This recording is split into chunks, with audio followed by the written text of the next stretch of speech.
Igreja do Senhor Jesus Cristo, que está aqui no santuário, mas que está espalhada também por toda a face da terra e nos acompanha através da internet, paz seja contigo. O título da minha meditação hoje é Dois Caminhos. Dois caminhos. Quero falar com vocês sobre isso, mas lembrando ou introduzindo o assunto, toda conversa boa começa com uma pergunta que toca o coração da gente. Toda conversa boa. É aquele dedo de prosa iniciado sempre com a pergunta. Às vezes você está num lugar e uma pessoa ali muito simpática quer puxar conversa com a gente, olha para a gente, fala, está calor, né? É uma pergunta, você vai responder e daí em diante a prosa toma o rumo que tiver que tomar. Você já reparou que as respostas que nós damos a estas perguntas, elas indicam como está o nosso coração? Cada pergunta que nós respondemos indica que rumo o nosso coração tem tomado.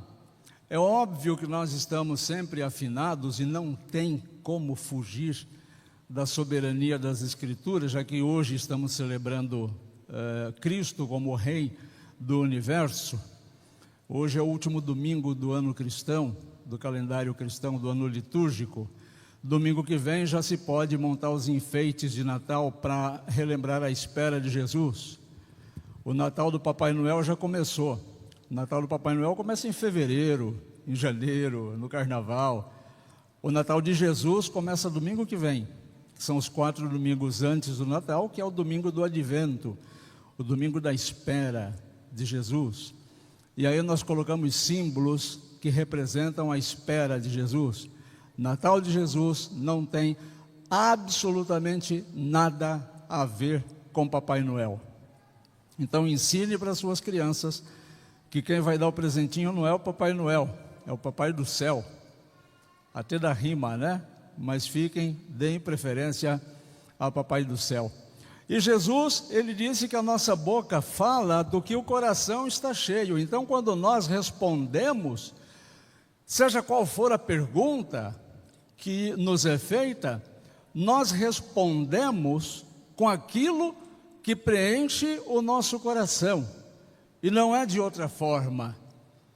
Então, essas respostas vão sempre indicar as opções que nós temos feito nas nossas vidas. Se você prestar atenção, a vida ela é constantemente feita de escolhas, ela é cheia de escolhas simples, mas que revelam muito sobre nós. A roupa que você veste para vir para o culto, por exemplo, comunica alguma coisa. A roupa com que você vai trabalhar comunica alguma coisa também. Daí os uniformes, tem empresa que usa uniforme, esse uniforme comunica, tem intenção de comunicar alguma coisa. As escolhas vão comunicar coisas importantes sobre você, como o trânsito, por exemplo. Talvez o trânsito seja aqui um exemplo muito oportuno para nós colocarmos aqui na nossa prosa. Alguém fecha você quando você está dirigindo. Você tem fração de segundos para decidir como você vai reagir à imprudência daquele outro motorista. Você pode xingar, ou você pode respirar fundo e seguir sua vida. Isso vai dizer muito sobre o que está preenchendo o seu coração. Alguém disse uma vez que a forma como a pessoa dirige revela muito como ela é no dia a dia. Eu acredito muito nisso. A forma como uma pessoa dirige revela, sim, como ela é no dia a dia. Então, se no trânsito nós temos um motorista que não respeita as pessoas, por que haveria de respeitar nos demais momentos da vida? Se ela quer ultrapassar as pessoas, por que ela haveria de ceder lugar para outra pessoa passar à frente dela? E assim vai. Mas essas pequenas decisões, elas nos levam a decidir se naquele segundo você reage com raiva ou você respira fundo, toca a sua vida. Parece pequenininho, não parece? Parece um exemplo pequeno, mas não é, porque exibe as decisões que mostram a direção do nosso coração. Quero insistir nisso. A direção que o nosso coração toma. No texto que nós vamos ler agora, nós estamos diante de dois homens que foram crucificados do lado de Jesus. Dois homens sofrendo exatamente a mesma dor do lado de Jesus. A mesma cruz de Jesus, a mesma chance diante de Jesus. E isso diz muito sobre nós hoje, sobre mim e sobre você que está aqui. O texto que quero vos ler está em Lucas, capítulo 23, versículos 33 ao 43. E assim registrou o servo do Senhor. Quando chegaram ao lugar chamado Calvário, ali o crucificaram, bem como aos malfeitores, um à sua direita e outro à sua esquerda. Mas Jesus dizia: Pai, perdoa-lhes, porque não sabem o que fazem. Então, para repartir as roupas dele, lançaram sortes. O povo estava ali e observava tudo. Também as autoridades zombavam e diziam: salvou os outros? Que salve a si mesmo, se é de fato o Cristo de Deus, o escolhido. Igualmente os soldados zombavam dele e, aproximando-se, trouxeram-lhe vinagre, dizendo: se você é rei dos judeus, salve a si mesmo. Acima de Jesus estava a seguinte inscrição: este é o rei dos judeus. Um dos malfeitores crucificados blasfemava contra Jesus, dizendo: você não é o Cristo? Salve a si mesmo e a nós também. Porém o outro malfeitor o repreendeu, dizendo: você nem ao menos teme a Deus, estando sob igual sentença? A nossa punição é justa, porque estamos recebendo o castigo que os nossos atos merecem. Mas este não fez mal nenhum. E acrescentou: Jesus, lembre-se de mim quando você vier no seu reino. Jesus lhes respondeu: em verdade lhe digo que hoje você estará comigo no paraíso. Para nós entendermos o presente, o que está acontecendo aqui, nós precisamos enxergar bem o que Deus fez no passado. O cenário é o Gólgota, ou Morro da Caveira. Era um lugar de morte, um lugar que ninguém queria visitar. Era um lugar onde os criminosos eram crucificados, e quando eles eram tirados da cruz, já mortos, eles eram normalmente jogados para trás da cruz, no morro. É a respeito desse buraco que Jesus também vai falar no outro momento, comparando aquele lugar com o inferno, o lugar onde o fogo não cessa e a traça não morre, porque os corpos que ficavam ali em decomposição produziam aqueles vermes, e como sempre tinham corpos ali em decomposição, aqueles vermes pareciam realmente que nunca tinham fim. Então era um lugar que ninguém queria ir visitar, porque era um lugar horrível, de morte. Jesus é pregado entre dois criminosos, como se ele fosse mais um, como se ele fosse o terceiro criminoso da crucificação daquele dia. Os soldados zombavam, os líderes religiosos caçoavam, o povo observava com frieza.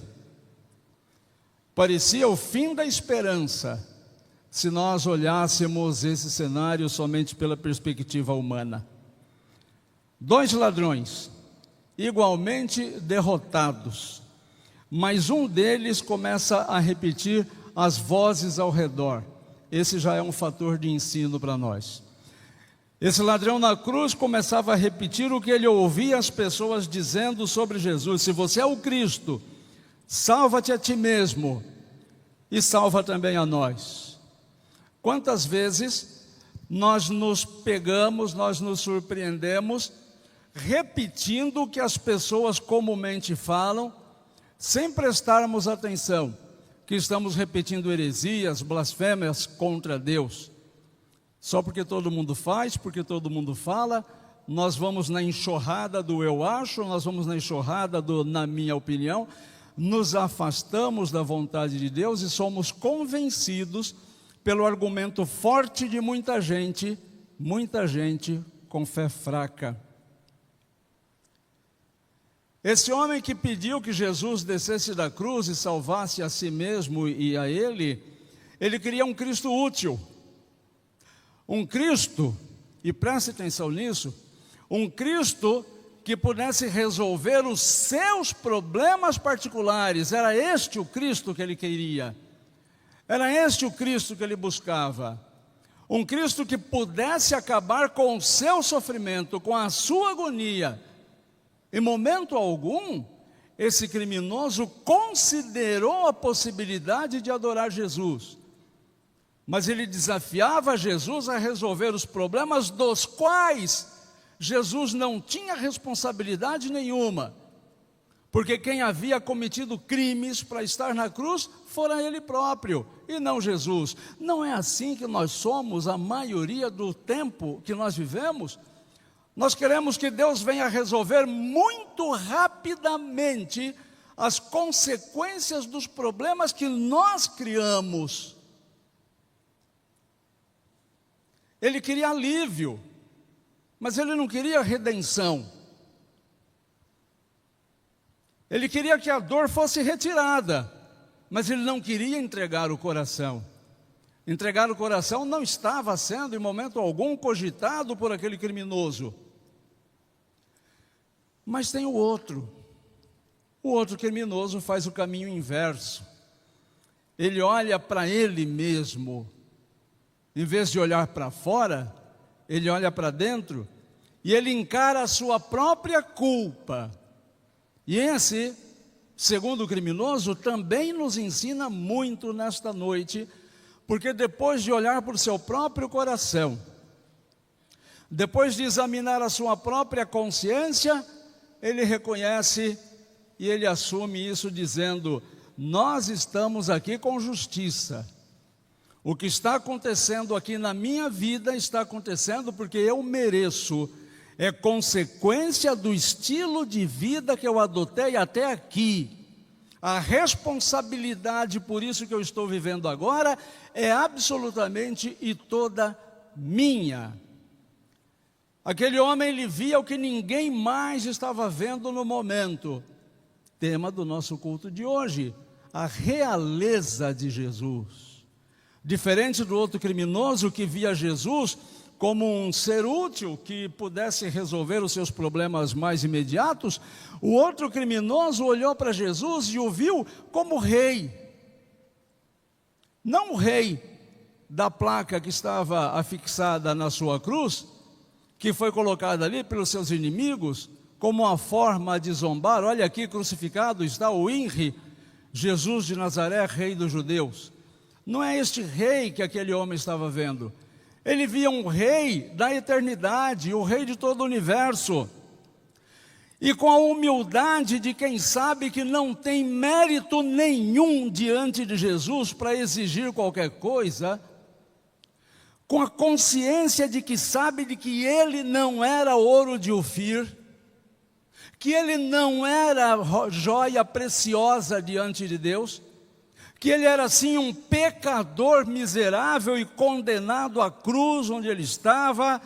Ele faz um pedido simples e profundo para o Senhor Jesus: Jesus, lembra de mim quando entrares no teu reino. Lembra de mim quando entrares no teu reino. Veja a divisão, da mentalidade daquele homem. Ele reconhece no momento que o que ele está sofrendo é consequência dos atos dele, das escolhas dele, do estilo de vida dele.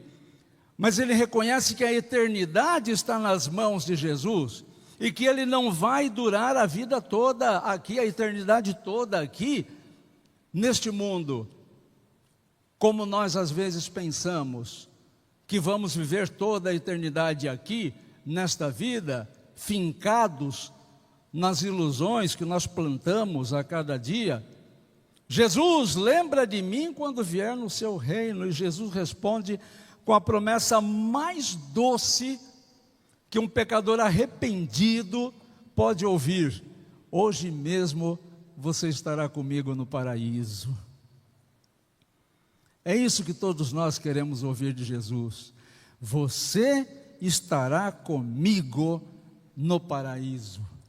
Mas é importante que a gente não perca a visão de que havia dois criminosos, e Jesus só disse isto para um, e não disse isso para o outro. A fé verdadeira sempre encontra espaço até nas situações mais apertadas da vida da gente.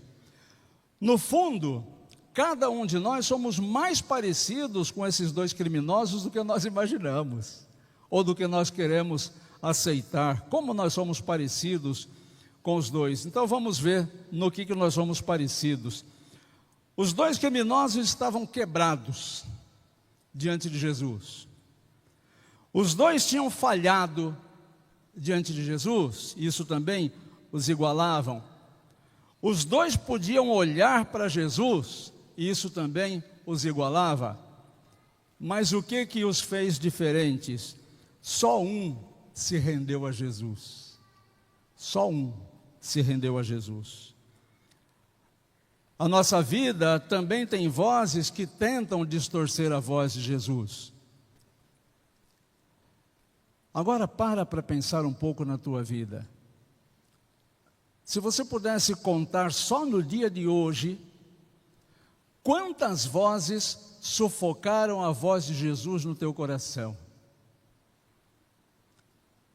Quantos momentos dessas horas do dia de hoje você deixou de viver como filho do Deus Altíssimo, ou como filha do Deus Altíssimo, para viver como blasfemador, para viver como aquele pecador que exigia que Jesus viesse lhe socorrer em questões que não são da responsabilidade de Jesus?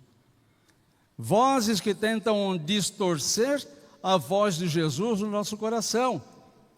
E eu já fiz isso, e talvez tenha feito isso hoje também, e por isso que eu acredito que com você também não foi diferente. Nós queremos um Cristo que resolva tudo rapidinho para a gente. A gente não quer esperar. Nós somos poderosamente imediatistas, nós queremos e queremos já. E não quero saber dessa historinha de Cronos e Kairos. Eu quero já, no meu tempo. Eu quero que Deus me poupe deste processo que eu estou vivendo, que serve para que eu amadureça. Porque ninguém amadurece sem problemas. Ninguém aprende só com os acertos. Nós aprendemos principalmente com os erros. E os problemas estão aí para nos tornar mais maduros. Outros dias nós queremos apenas sobreviver, sem pensar na questão de pecado ou santidade. Nós só queremos sobreviver. Não é assim que nós somos às vezes? Nós queremos que Jesus venha atender a nossa oração. Se vai atender a outra oração, isso é um problema dele, mas ele tem que atender a nossa, e tem que atender imediatamente, porque eu quero e quero agora. E tem dia que a gente só quer viver. Estou cansado, estou com frio, estou com sede, não quero saber de Deus, não quero saber de comunhão, não quero saber de vida espiritual, não quero saber de nada disso, quero só viver a minha vidinha, como se a vidinha fosse de fato minha. Só que o Evangelho vai por outro caminho. Meus queridos, desculpa estragar o brinquedinho, mas não tem autoridade nenhuma o que o meu melhor amigo me fala, se não estiver muito em harmonia com o que a Escritura fala.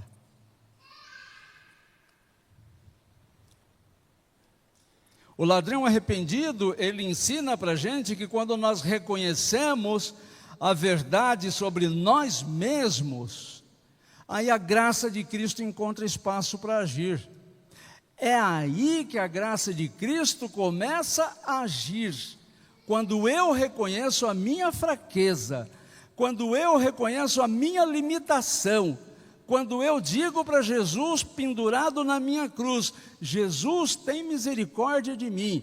É aí que a graça de Jesus começa a agir. A graça de Jesus não agirá na minha fortaleza, porque no coração não existe lugar, não tem dois tronos, só tem um trono, e esse único trono é ocupado por mim ou por Jesus. Nós dois não cabemos no trono do nosso coração.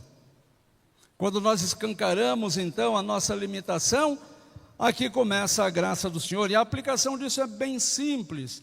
Antes de pedir que Cristo mude as circunstâncias da sua vida, peça para Jesus mudar o teu coração no meio das circunstâncias. Antes de você pedir cura para Jesus, peça para Jesus fazer você entender por que está acontecendo essa enfermidade. Antes de você resolver a resolução, encontrar a resolução de um problema, peça para Jesus te orientar por que você está passando por esse problema, por essa dificuldade. Não peça para Jesus mudar as circunstâncias, mas para mudar o seu coração no meio das circunstâncias. É assim que a fé amadurece. E aí você se tornará uma pessoa com fé madura. É aí que a esperança respira. E é neste momento que você vai conseguir transpirar uma paz que excede todo o entendimento humano. É muito possível, meus queridos, que hoje, neste culto, neste templo, esteja aqui presente alguém lutando com ansiedade, com o coração muito cheio de preocupações, sem saber direito que rumo seguir. Gente sofrendo com culpa antiga, culpa pela qual não consegue receber e vivenciar o perdão de Jesus. Pessoas com relacionamentos quebrados, por cada bobagem, por cada pequenez em relacionamentos quebrados. Pessoas sofrendo com vícios escondidos, vícios particulares e alguns nem tão particulares. Gente sofrendo com escolhas que pesam na consciência. Mas a boa notícia é que Jesus encontra pessoas assim o tempo todo, em todos os lugares. E a notícia melhor ainda é que Ele transforma essas pessoas, como milhões de pessoas em toda a história da humanidade, desde as piores criaturas até não tão piores, mas todas igualmente carentes de Jesus. E essa transformação começa quando nós paramos de negociar com Jesus e começamos a seguir Jesus. Consegue perceber a diferença? Você consegue perceber essa diferença? Parar de negociar com Jesus para simplesmente seguir Jesus e deixar Jesus cuidar da sua vida. O ladrão arrependido, perceba esses detalhes, meus irmãozinhos, no texto bíblico. O ladrão arrependido não pediu para descer da cruz. Que grandeza, que grandeza. Ele não pediu para Jesus livrá-lo dos problemas pelos quais ele estava pagando naquela cruz. Ele não pediu, ele pediu para estar com Cristo. Isso é intimidade, isso é fé viva, porque onde quer que você esteja, se você estiver com Jesus, é céu ali. Não importa onde você esteja, se você estiver com Jesus, é céu ali. É céu no leito de um hospital, é céu no fundo de uma cadeia, é céu debaixo de uma ponte, é céu numa mesa farta com a tua família, é céu na hora da refeição, é céu na hora de se recolher para o descanso no final do dia. Se Jesus estiver com você, é céu ali. E é isso exatamente que nós precisamos cultivar no meio dessa correria que já alcançou o interior. Eu achava que era só em São Paulo que as pessoas não tinham tempo para nada. Jesus, como eu ando assustado de ver como as pessoas andam tão ocupadas e tem cada vez menos tempo para cuidar da sua espiritualidade. Mas veja, intimidade com Jesus não é nada místico, não é carregar uma cruz no peito, não é pagar promessa. Intimidade com Jesus não é chorar as pencas, não é nada disso. Intimidade com Jesus é prática, intimidade com Jesus é experiência diária, intimidade com Jesus ela reflete em todos os momentos. É escolher, por exemplo, orar antes de responder com a cabeça quente. Isso é intimidade com Jesus. Intimidade com Jesus é abrir a Bíblia não para cumprir tabela. Preciso ler meus 2 versículos do dia. Não é cumprir tabela. Intimidade com Jesus é pedir perdão quando errar, para Jesus e para a pessoa que você ofendeu. É voltar ao caminho quando você vacilar. Isso é intimidade com Jesus. Mas se você quer transformação para a tua vida, e eu acho que você deve querer, você deve buscar transformação para a tua vida, o que eu recomendo é que você se aproxime de Cristo, como aquele ladrão, com sinceridade, sem fachada, sem desculpas, sem querer explicar para Jesus por que você fez o que fez, porque na verdade você faz o que você faz, porque você quer o que você quer. Se aproxime de Jesus sem fachada, se aproxime de Jesus sem desculpas, sem muletas, sem um a mais, sem condicionais, e se aproxime de Jesus desnudo. Se você quer transformação, se aproxime de Jesus desta forma, porque Jesus não despreza um coração assim. Ele nunca desprezou um coração sincero e jamais vai desprezar. Eu falei no começo da minha meditação que uma boa prosa começa sempre com uma pergunta. E parece que eu estou devendo a pergunta desse nosso dedo de prosa. O Evangelho sempre termina com um convite muito real, muito real. O texto, ele mostrou para a gente hoje 2 cruzes ao lado de Jesus. Uma que escolheu zombar e a outra que escolheu confiar. E a pergunta então é simples, para a gente ter um dedo de prosa no decorrer da semana: em qual dessas 2 histórias você quer caminhar?